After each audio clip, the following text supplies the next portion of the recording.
Kasi sa umpisa akala mo masaya, okay, meron ka nakikitang magagandang mga improvement, magkakaroon ka ng velos, napakarami, yan. Yung dating mukha mo walang balbas, nagkaroon ng balbas, maliliit, ang dami, hanggang sa, ayun, pupunta ka sa stage na malalagas, magkakamali ka, magkakaroon ka ng acne, magkaka-breakout ka, merong mga times na napaka-busy ka, hindi ka makapagpahid. Panda. I got broads in Atlanta. Just to throw me in the family. Credit cards and the scammers. Getting no licks in the band. Legacies. Hoy! Mga kap! Kumusta na? So, ako si Jello and welcome to my video. Sa video na to, mga kap, pag-uusapan natin ang aking minoxidil story. Okay! Huwag na natin patagalin pa. Simulan na natin. Let's go! Alright!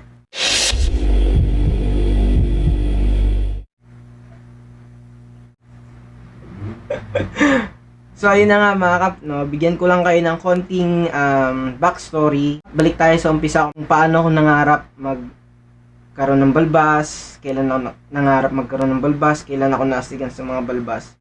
Bakit ako nangarap magkaroon ng beard, at ano yung dahilan at kailan ko pinangarap magkaroon ng beard.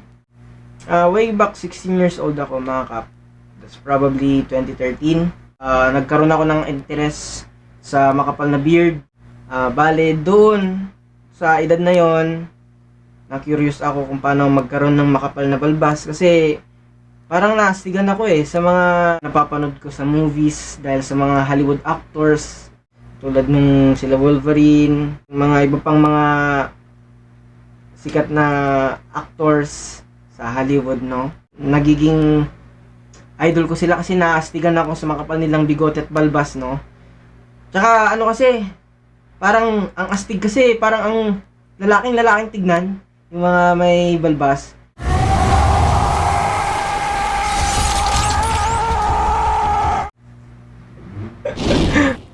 Ayun, kaya magmula nung 2013, gabi-gabi nag-search ako sa Google kung paano magpatubo ng buhok.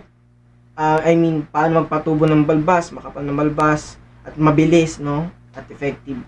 Tapos, ang dami kong nasa-search na kung ano-ano, pero parang medyo uncertain ako sa mga nasa-search ko online. Kaya, hindi ko ginagawa lahat ng mga nasa-search ko nung time na yon. And then, sa pagsasaliksik ko, nakakakita ko ng mga products, mga dapat gawin, kung paano daw mag-grow ng beard. Pero sa kasamaang palad, mga kap, alam ko kasi na hindi sila epektibo yung mga yon, or should I say, medyo kulang yung ratings, mga gawain yon at mga products na yon. Kaya hindi ko sila ginawa. Kaya ang ginawa ko lang noon nung 2013, nag-umpisa akong mag-ahit ng aking muka weekly, no? Weekly ako nag-ahit ng muka. Pero pag nag-ahit naman ako, merong mga sumasamang mga maliliit na buhok dun sa blade. Kasi tinitignan ko talaga sa blade ko, tinitignan kung meron ba talagang balahibo Ayun. Kasi paniniwala ko noon mga kap, ang pag-aahit ay nakakakapal ng balbas. Base sa studies naman ay myth lang pala. Kaya, ayun, pinatuloy kong pag-aahit ko ng mukha weekly or minsan monthly. Nag-research gabi-gabi, halos gabi-gabi, no? Nung 2013, 16 years old ako noon, hanggang sa year 2017, kung kailan meron akong natuklasan. So, ayun nga mga kap, bali ng 2017, meron akong na-discovering YouTuber na nagpapatubo ng balbas at ang gamit niya ay minoxidil. Taga Pangasinan rin siya. Kaya sa kanya ako nagkaroon ng idea na merong product pala na ganito. Kaya ayun, nag-research ako about minoxidil. Research ako ng research. Unod ako ng nood ng mga videos about minoxidil. At ang dami ko napanood ng mga foreigners, iba't ibang lahi, mga Pilipino, mga nauna na sa atin, no? Tapos, nung, sa pagre-research ko, nalalaman ko na nakakapagpababa siya ng blood pressure, kaya medyo hindi ko muna siya tinry kasi anemic kasi ako.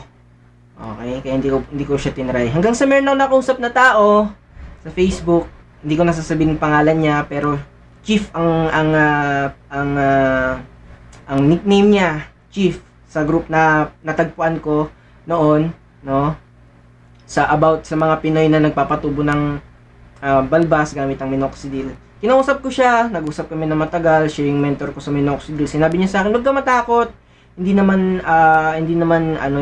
delikado ang minoxidil. Ganito lang naman yung maaari mong maranasan. Try mo lang kung swak naman sa'yo sa katawan mo, di ba? Why not? Kasi sayang rin yung opportunity, effective talaga siya, sabi niya. Hanggang sa yun, napagdesisyonan ko, pagkatapos ko siyang kausapin, bale, ayun, nagpabili na ako ng isang box sa lola ko dun sa States.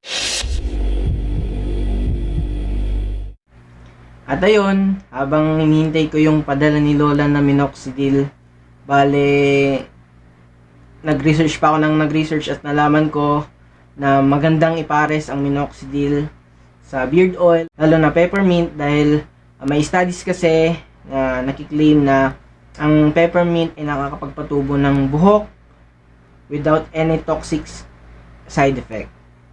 Okay? Link ko na lang sa baba yung site ng studies na makakapag-prove na nakakapagpatubo rin ang peppermint.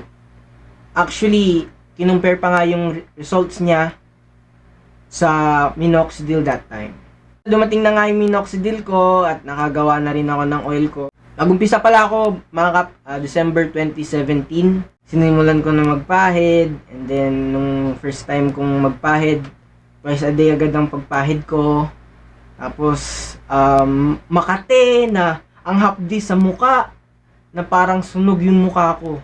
Nasunog yung muka ko dito, pumula, tapos nangitim. Ang hindi kinagandahan ng journey ko sa time na to nung nag-umpisa ako ay masakit yung ulo ko. Yun yung naramdaman ko, side effect sa akin is masakit yung ulo ko na parang kung sinisipon for straight 3 weeks. Oo.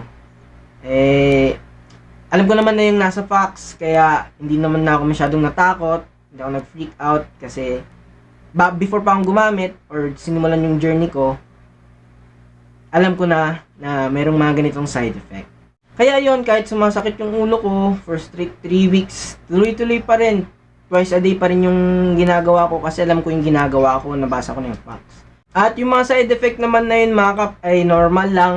Kung mababasa nyo sa facts, normal lang yun dahil yun ang paraan ng pag-response ng ating katawan sa mga bagong drugs na tinitik natin o ina-apply natin, no? Naninibago lang yung ating body. Ngayon, pag nakapag-adjust na siya, katulad ng sa akin, 3 weeks, saka siya naka-adjust, kaya nawala na yung sakit ng ulo ko. Mawawala rin yun mga kap, hindi siya permanent. Okay? Ayan. Bale, nung nag-umpisa ko, tinitignan ko yung sarili ko sa salamin, week by week, araw-araw, chinecheck ko. At maganda kasi weekly, meron akong update, meron akong progress na nakikita. And then, ayun, pinatuloy ko lang yung routine ko, beard oil, and minoxidil twice a day. Meron yung time na nag-OJT kami, nag-OJT kami, habang nagpapahid ako. So, ang ginagawa ko, bali, ang OJT ko sa field is 7, dapat nasa office na ako. So, 6 pa lang, naliligo na ako. Kailangan talaga ng disiplina. Ayun, naliligo na ako ng maaga. Kailangan 6 nakapagpahid na ako para before ako magmotor, mag-helmet at mag-mask. Kasi kahit wala pang pandemic nung nagmamask ako para sa mga usok, no? Ayun. Kailangan tuyo na yung minoxidil sa mukha ko. And imagine, mga kap, di ba? Hindi ko alam kung ganito rin sa inyo, pero kasi yung skin ko, pagkatapos kong magpahid, nag-iwan yung minoxidil ng residue na parang puti. Nagmumark siya, nag-stain siya sa balat, no? Yun. Imagine that, mga kap, pumupunta ka sa office ng DPWH. Na ganun yung mukha ko. Nakakahiya, no? Tapos, lalabas kami, magsa-site visit kami. Mainit. no? Mainit. Kaya, ayun, grabe rin yung paghihirap. Dapat disiplinado ka talaga kung pangarap mo. Ayan, so ganito yung ginagamit ko nung umpisa pa lang. Beard oil at Kirkland talaga. Di ako nagpalit ng brand, di ako nagpalit ng formulation. May dinagdag lang akong eucalyptus oil. Kaya yun, tinuloy-tuloy ko lang twice a day. Pahid lang ng pahid, check ng beard araw-araw, nakaka-excite gumising tuwing umaga. Ayan, tapos pinipicturean ko week by week. Ayun, nakikita ko, wow, grabe, ang saya kasi yung pangarap ko, malapit ko nang maabot. Yun, no, kasi one step ahead na ako. Meron na eh. No, hanggang sa, ayun na, 2 months. Ayun, hanggang sa nakikita na ng mga kaklase ko, grabe na. Parang hindi na ako makapaniwala na totoo nga. Ayan. And then 3 months, ayun, makapal na talaga yung beard ko. Pansin na talaga kahit walang flash. Or kahit sa katabi ko lang yung kaklase ko, nakikita niya na pre, ano yan? Parang, yung pinapahid ka ba? Bakit parang humahaba yung mga balahibo mo, dumami yung balahibo mo sa mukha? Ayun. And then, nung 3 months na ako, bale, doon ako nag-umpisang magbenta, and nakikipag-meet up na ako, and kasi yung beard ko talagang kapani-paniwala na yung result sa akin. Pag pinakita ko na yung picture ko nung umpisa, oo nga, no, grabe. Totoo nga pala yung product na yan. Hanggang sa pumatak yung pang-4 na buwan ko, nag-decide akong magpa-trim sa barbero. Ayan, pinatrim ko siya niyan. Hanggang sa pagkatapos ko siyang ipatrim, nung pang-5 buwan ko na, mas maitim naman siyang bumalik. Mas matigas na yung bawat hibla niya kasi nag-shed yata siya magmula nung 4th month ko to 5th month or 3rd month siguro. Parang napansin ko na kasing naglalagas na siya nung 3rd month eh. Kasi mas marami siya nung 2nd month talaga. Tapos, ayun, pagkatapos nung 5 months, 6 months na, ayun, doon na ako nagkamali. Meron akong pagkakamaling nagawa, which is yung nung pang-6 na bote ko, naglagay ako ng LCLT at nag-derma roller ako. At hindi maganda yung naging result kasi hindi ko naman talaga dapat gawin yung pagde-derma rolling, pero na-curious kasi ako. Kasi once a week ang plano ko sana nun. So, pagkatapos ko mag-derma roller nun, ang ginawa ko, inobserbahan ko siya. Then, sunod na mga araw, yun na, nagkaroon ako ng acne kaya hindi na ako nag-derma roller ulit. Never ko na ginawa ulit yung pagdo-derma rolling kasi nauso yun eh sa group namin, nauso yun. At yung LCLT naman, sige, yun pa rin, every 3 months yata, kung tama yung pagkakaalala ko, every 3 months naglalagay ako ng LCLT sa bottle ko kasi yun yung parang nakita kong pattern sa akin sa pag-shed ko. 3 month, 3rd month, tapos 9 month, tapos 12, yun, kakaroon ako ng shedding. And ayun, ang nangyari sa akin, nagkaroon ako ng cystic acne. Grabe, ang dami dito. Ayan, makikita nyo sa picture, ang dami. Ang tagal-tagal sa akin yung cystic acne na yan. Bale, dyan rin, nagkanda-leche-leche yung gains ko. Nalagas yung iba. Hindi ko alam kung shedding pa rin. Pero kung mapapansin nyo, ayan, tignan nyo, parang mas numipis. And then, ang daming acne. Hanggang sa... Kahit grabe yung nangyari sa mukha ko, sa acne, yung pag-shed ko, sa mga panahon na parang tagtuyot, sa gains, parang walang nangyayari, may stagnant stage. Yan yung stagnant stage ko na parang walang nangyayari. Parang walang improvement, parang malalong nalalagas yung mga gains ko nun eh. Pahid lang ng pahid, inubos ko pa rin yung may LCLT na bottle ko, beard oil pa rin, dire-diretso. Tiis pogi talaga. Kaya yun, ang ginawa ko, consistency, alamin mo yung kilalanin mo yung katawan mo, kung saan siya sensitive, kung alin yung nakakapag-cause ng ganito. Nag-focus na ako sa goal ko. Hindi ako nagpatalo sa takot na baka hindi na bumalik yung mga nalalagas. Bakit nalalagas? Kahit nagpapahid ako. Bakit ganito? Nagkaroon ako ng acne. Yun ang ginawa kong susi. Kaya nabot ko yung beard na to. Kaya ako nakausad sa mga panahon na parang tagtuyot sa games. Alam ko yung facts, kaya hindi ako sumuko. Alam ko kasi yung nangyayari. Alam ko yung ginagawa ko kasi yun yung advantage na alam mo yung facts or frequently asked question. And then, ayun, tuloy-tuloy lang pagpapahid ko hanggang sumabot ako ng pang 7 buwan. Yung pang 7 buwan ko. Nagla-live selling na ako sa isang page ko. Tapos, 8 buwan. Yun na. Nakaka-recover na nung pang 8th month ko. 9th month. Ayan na, grabe na yung gains ko talaga. Yun na yung ginagamit kong pang post sa buy and sell. February 1, 2019, 1 year and 1 month na ako nung nagpapahid. Doon, nagsimula na naman ako nag-shed. Dire-diretso yan, dire-diretso. And mga kap, makikita nyo, manipis pa siya talaga kasi nag-shed ako niyan.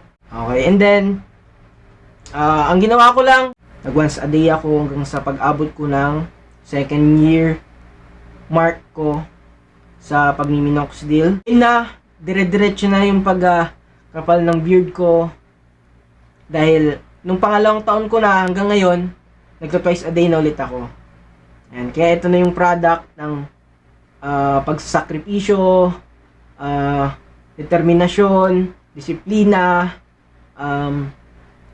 kahit pagod na pagod, magmiminoxidil pa rin, magbi-beard oil pa rin kahit nasa gitna ng klase. Ayan, nandito na, ito na yung produkto. Kaya nagkaroon ako ng comeback, no? Ayan, yung comeback ko, ito na yung comeback ko mga kap. Ayun na, hanggang sa mabot ko na itong beard ko ngayon. Ito na yung product. 3 years, mahigit na ako ng minoxidil. Yun na ang ginagawa ko. Magmula nung pangalawang taon ko, hindi na ako naglagay ng LCLT. Magmula noon hanggang ngayon, pure Minox na lang ulit ako. At okay naman yung gains ko. Nagte-terminal naman lahat. Kasi para sa akin, hindi lang naman LCLT nakakapagpa-terminal. Marami ding mga gumagamit ng LCLT pero hindi nagte-terminal yung gains nila. Pero meron pa rin akong shedding dito ngayon. Dito. Kasi dito na lang nagpapahid ng minoxidil. Ayan, dito ang daming velos. Dyan. Na hinihintay ko na lang mag-grow. So, share ko naman yung sa 3 taon na journey ko, kung ano yung mga lessons na tutunan ko sa 3-year journey ko. Bali, ang lessons na natutunan ko, unang-una dyan is don't quit, never give up mga kap. Yun ang totoo. Kahit kasi sa umpisa akala mo masaya, okay, meron ka nakikitang magagandang mga improvement, magkakaroon ka ng velos, napakarami, yan. Yung dating mukha mo walang balbas, nagkaroon ng balbas, maliliit, ang dami, hanggang sa, ayun, pupunta ka sa stage na malalagas, magkakamali ka, magkakaroon ka ng acne, magkaka-breakout ka, merong mga times na napaka-busy ka, hindi ka makapagpahid. Kasi, sa umpisa akala mo masaya, okay, meron ka nakikitang magagandang mga improvement, magkakaroon ka ng velos, napakarami, yan. Yung dating mukha mo walang balbas, nagkaroon ng balbas, maliliit, ang dami, hanggang sa, ayun, pupunta ka sa stage na malalagas, magkakamali ka, magkakaroon ka ng acne, magkaka-breakout ka, merong mga times na napaka-busy ka, hindi ka makapagpahid. Kasi, sa umpisa akala mo masaya, okay, meron ka nakikitang magagandang mga improvement, magkakaroon ka ng velos, napakarami, yan. Yung dating mukha mo walang balbas, nagkaroon ng balbas, maliliit, ang dami, hanggang sa, ayun, pupunta ka sa stage na malalagas, magkakamali ka, kakaroon ka ng acne, magkaka-breakout ka, merong mga times na napaka-busy ka, hindi ka makapagpahid, parang hindi umuusad yung gains mo. Ayan. Hindi kasi madali magpatubo ng balbas mga kape.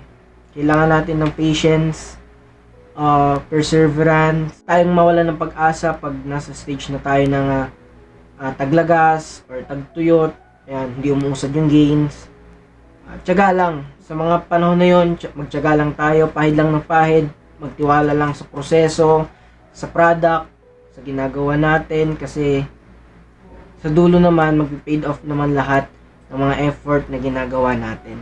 Huwag mong isipin kung gaano kahaba ang iyong tatahakin. Mag-focus ka kung gaano kasarap pag nabot mo na ito. Mahaba at malayo, pero kalmahan mo lang at enjoy mo.